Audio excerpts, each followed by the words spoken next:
Bonjour à tous, Seed Trading avec vous. Donc là, je vais revenir sur Cardano, donc ADA, face, ici je l'ai en USD, pas en USDT. J'ai pris le cours avec le plus de données possible sur Binance, d'accord. Binance avec calculateur, TradingView. Donc là, j'ai le plus de données possible sur le graphique. Donc, j'ai tracé bien sûr mon plus bas et mon plus haut, comme je vous l'ai déjà montré. Ligne du haut, ligne du bas, le haut, le bas, donc le plus bas et le plus haut. Si je vais en logarithmique, le plus bas est ici. Est à 0,017 et le plus haut est à 3,16 $.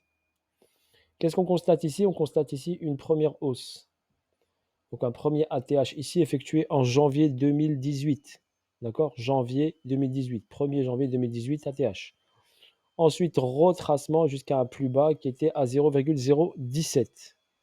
Et ensuite, on a une hausse verticale ici pour aller chercher ici une zone où on a fait un nouvel ATH à 3,16 $. Ok, donc on l'a ici devant nous. Ici, il a créé ici une accumulation. Donc il a accumulé, il a créé un dernier plus bas et ensuite il est parti. D'accord? Si j'enlève le logarithmique. Le logarithmique, on remarque bien que la tendance haussière ici de Cardano a été cassée. Donc on est sur une distribution ici weekly. Donc bien, j'ai bien dit weekly. Donc sur la zone weekly, sur ici weekly, l'idéal bien sûr la zone de rechargement. Ici on est entre 61,8 et 78,6.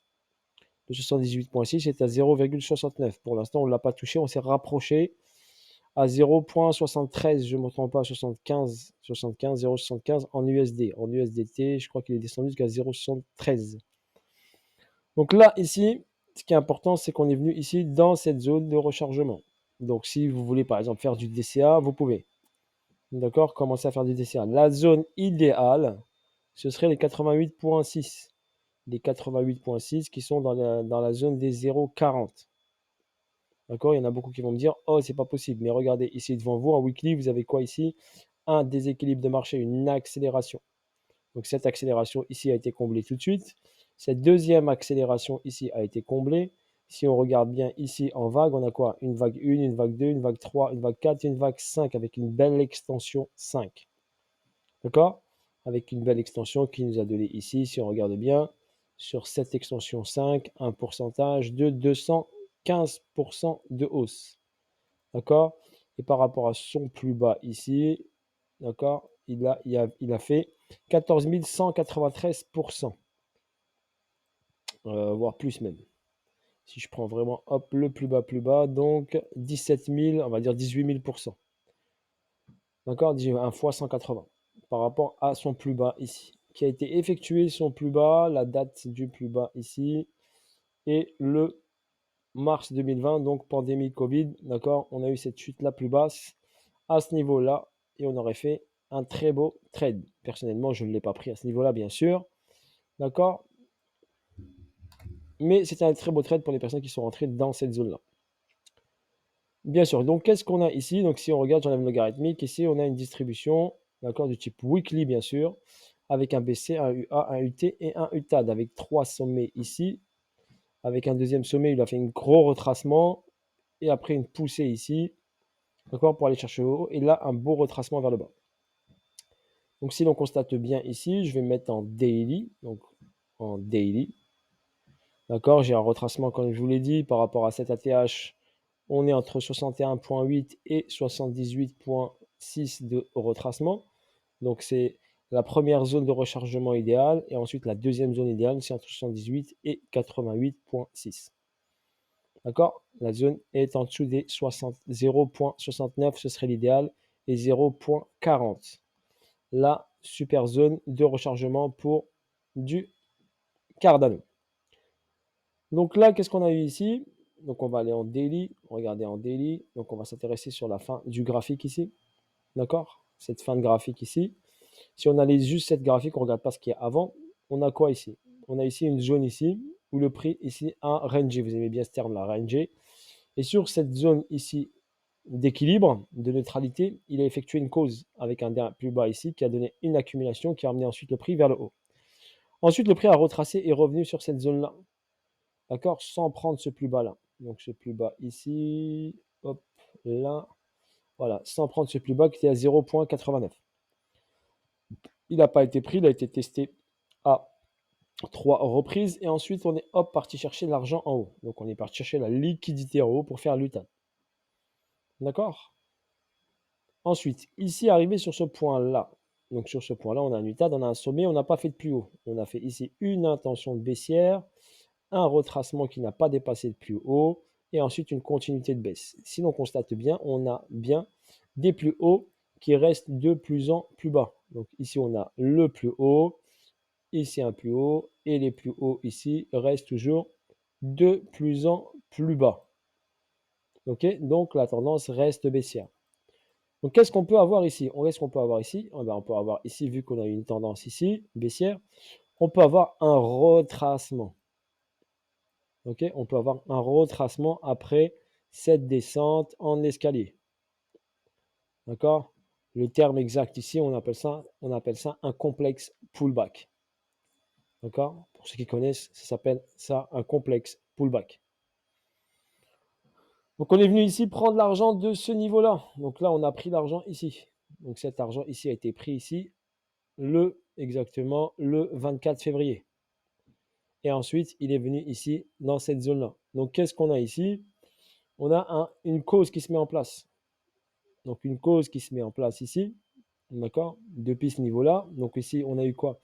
On a eu cette première intention haussière ici. Vous avez une première intention haussière, il est venu chercher un peu de liquidité pour prendre de la force, pour continuer sa baisse, d'accord? Ensuite, il est descendu ici, d'accord? Il a offert une petite prise ici et continuité de baisse. Ici, il a fait quoi? Il est venu encore prendre l'argent ici. Il a réagi, mais un tout petit peu, mais ça suffit pour nous donner une intention. Donc, on a une intention haussière ici, d'accord? On a une intention haussière ici et on a une intention haussière ici. Celle-là, par contre, elle est trop tôt. Donc, on ne peut pas acheter ici.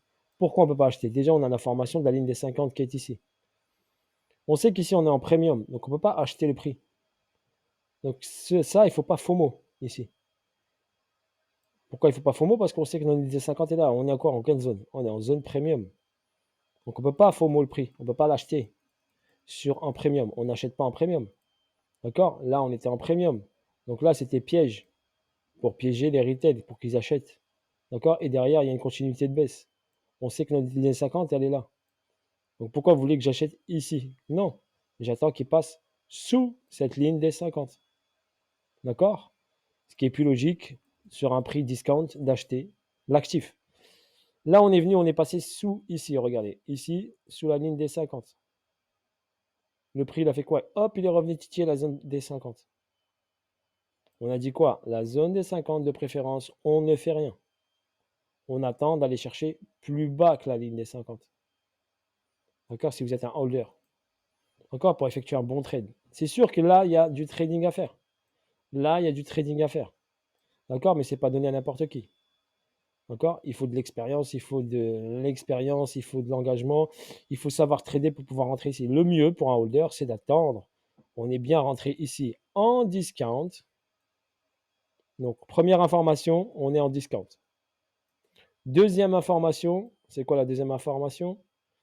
D'accord? La deuxième information qu'on a, c'est qu'on est ici dans cette première zone de rechargement entre 61,8 et 78,6. Ça, c'est la deuxième info qu'on a. La zone de rechargement idéale, ce serait encore un peu plus bas. OK? Qu'est-ce qu'on a ici? D'accord? On a quoi ici? Eh bien, on a ici une zone ici qui s'effectue ici, cette zone-là. Donc, on a ici une zone d'accumulation. D'accord? Il y a des acheteurs qui sont en train d'accumuler du Cardano. Si on met les volumes, on va mettre les volumes.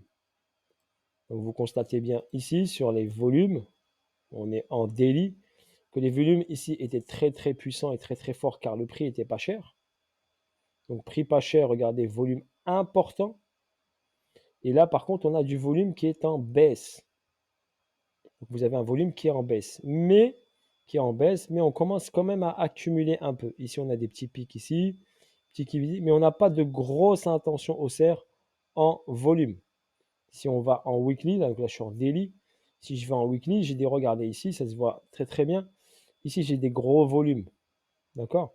Mais ici, regardez, la courbe ici noire ici, la chute des volumes. Donc le volume chute. D'accord? Chute des volumes, on se prépare à un mouvement. Il va y avoir une intention qui va arriver. D'accord? Car on commence à être sur une zone intéressante au niveau du prix. Le prix ici a été acheté fortement ici sur la zone des 0,40, 0,20, 0,17, 0,12 dans cette zone où il y a le 88,6, la super zone de rechargement. Là, on a eu du gros volume. D'accord? Du gros volume acheteur sur cette zone-là. Donc, moi, personnellement, j'en ai acheté ici du Cardano. Et par contre, s'il descend ici sur cette zone, je charge beaucoup plus. D'accord? Moi, personnellement, je fais du DCA dessus. OK? Sur les zones de rechargement du Cardano. Donc, ce qui m'intéresse, comme je vous ai dit, première, on est en discount. Deuxième, on est sur un prix intéressant. D'accord? Pourquoi? Parce qu'on est dans la zone de rechargement des 61,8 et 78,6. Donc, sur ce point bas, j'en ai acheté. D'accord? Et ici, j'attends pour l'instant. S'il revient dans cette zone-là, je vais encore en acheter. Beaucoup plus, par contre, par rapport à ici. Par contre, je l'ai acheté en spot. OK? Je ne vais pas, pour l'instant, je ne me suis pas dit que je vais le trader. Parce que je n'ai pas de retournement de situation. OK? Là, le seul retournement que je peux avoir, c'est un retracement. D'accord? Donc, si ici, à partir de là, il part, j'aurai un retracement, donc une intention de marché, venir peut-être en premium pour repartir ensuite en discount, prendre de la force, recharger au max ici pour repartir après sur un autre cycle. Pour l'instant, parce qu'il a fini un cycle de haussier de 5 vagues pour ma part. OK? Donc là, c'est en weekly. Après, si je vais aller en H4, on va aller en H4. En H4, qu'est-ce que j'ai? En H4 ici, si je prends mon graphique sur cette dernière partie-là. Donc là, ici, comme je vous l'ai dit, une intention haussière, une intention haussière, une intention haussière. Pour l'instant, on n'a pas de gros signal de retournement. OK? On a un bon début de retournement. D'accord? On est sur une bonne zone d'accumulation. On a pris l'argent ici. Donc forcément, quand on a pris l'argent ici, on a une petite réaction. Et forcément, on aura peut-être une deuxième réaction. Si le prix vient chercher cette zone-là, qui passe au-dessus de cette zone-là, donc le prix ici monte, boum, hop, passe au-dessus, prend l'argent ici, ok, ça confirmera un début de changement de direction du Cardano. D'accord? Juste question de patience. Ok? On a quand même des signaux. Ici, on a là, on a là. D'accord? Si j'ai une belle intention haussière, j'attendrai un retracement. D'accord? Et je rentrerai en position. Si j'ai pas ça, pour l'instant, je ne rajoute pas sur ma position acheteuse. Personnellement, je suis rentré ici sur cette dernière prise de liquidité là. Et je vais en accumuler pour aller chercher ensuite vers le haut. Ok, étape par étape, voilà, je vous dis comment moi personnellement je fonctionne. Bien sûr, c'est chacun fonctionne comme il le sent. Au niveau de mon Fibonacci de continuité de tendance par rapport à cette baisse et cette hausse, d'accord, j'ai un 1.618 qui est là à 1 dollar. On est venu chercher, on est passé sous les 1 dollar, c'est ce qui m'intéressait le plus, passer sous la barre des 1 dollar. Et mon 2.78 est 0.10. Si je prends uniquement ce niveau-là, donc attendez, hop, j'enlève ça. Si je prends cette première baisse là qui nous a donné la première intention baissière, donc cette première intention baissière avec ce retracement ici et boum boum boum, là je prendrai ici le plus haut, ce plus bas et ce premier retracement. D'accord? Donc ce premier retracement me donne le 1,618 ici à 0.884. D'accord? Et bien sûr, le 2.618 est en négatif, je pense. Oui, il est en négatif. Tac, tac, tac. Oui, il est en négatif. Donc, ici, on est sur le 1.618 de la première intention baissière. OK? Ce qui est pas mal comme direction, comme niveau. Vous voyez, c'était le 0.884. Donc, si je me base ici sur cette descente basse, donc la plus bas, et ce retracement haussier qui est ici, D'accord? Donc là, donc ce premier mouvement ici, où j'ai ici, donc ici, attendez, hop, je vais juste, hop, réajuster ça, voilà. Donc si j'ai ce premier A, B, C, donc j'ai ce premier A, B, C qui a ramené le prix ici, vous le voyez? Et après j'ai de ce deuxième ici, donc ce A, B et C, on est dessus, on peut aller chercher la zone ici tout en bas, qui est au 0.236. D'accord? Ce serait idéal, ce serait le top des tops. Mais c'est pour ça que je vous ai dit, en crypto, je préfère rentrer en DCA, rentrer une première partie. Et s'il vient ici sur mes 0.236, d'accord, je chargerai plus. Si je regarde ici, je vais rentrer ici mes 1.27.2 et mes 1.414. Donc 1.27.2, 1.27.2, 1.414, boum. Et ma zone des 1.27.2, elle est à 0.70. On y est presque. Et les 1.414 est à 0.51. C'est pour ça que je vais step by step. Je sais que ce niveau devait sauter, où j'ai mis ici ma ligne jaune. Parce que des fois, il y en a qui me posent la question, une ligne jaune. Bah, si j'ai une ligne jaune, et bah, regardez ici, j'ai par exemple ici une distribution. Un BC, un SO, un UT, un UTAD. D'accord? Qui me donne ici la prise de liquidité de ce niveau-là. D'accord? Voilà comment je fonctionne. Donc là, j'avais un repère qui me permet, hop, de dire que le prix va descendre en dessous. C'est ce qu'il a fait, il est venu en dessous. Mais il peut aller plus bas. Il peut me faire un LPSY. D'accord? On appelle ça un LPSY. Ce LPSY me donnerait quoi? Un retracement qui pourrait venir jusqu'ici, par exemple, prendre l'argent ici. OK? Pour une continuité de baisse et aller chercher mon objectif ici. C'est pour ça que je vous dis qu'on peut avoir bien sûr un retracement ici qui peut être tradé. D'accord? Qui peut être tradé ici, un retracement. Mais c'est pas, je vous ai dit, c'est pas donné à n'importe qui de le faire. Pourquoi j'aurai ce LPSY?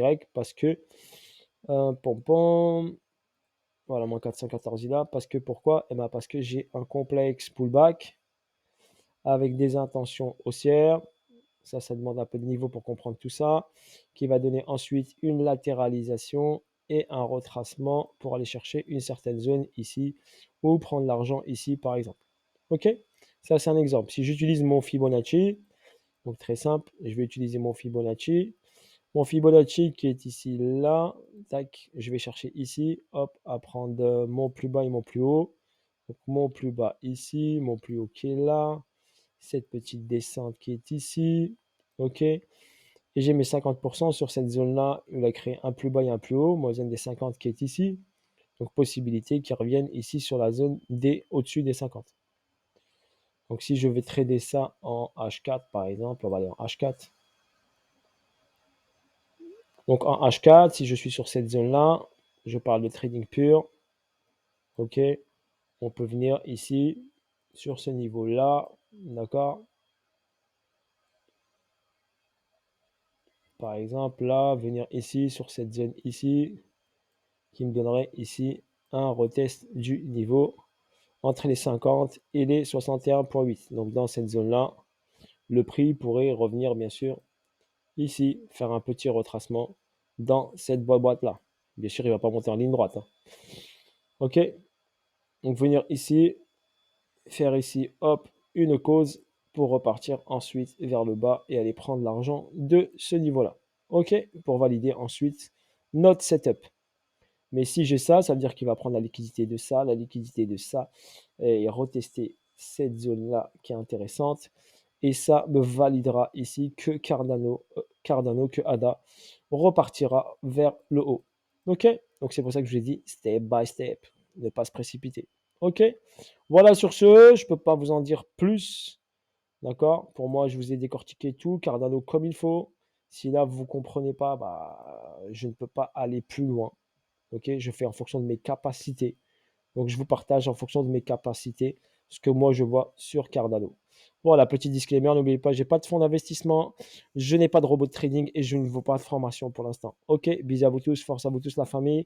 Et ciao, ciao, bye bye. Et appréciez cette analyse, n'hésitez pas à liker, à me laisser des commentaires, je vous lis. Bisous à tous, force à vous tous la famille. Ciao, ciao.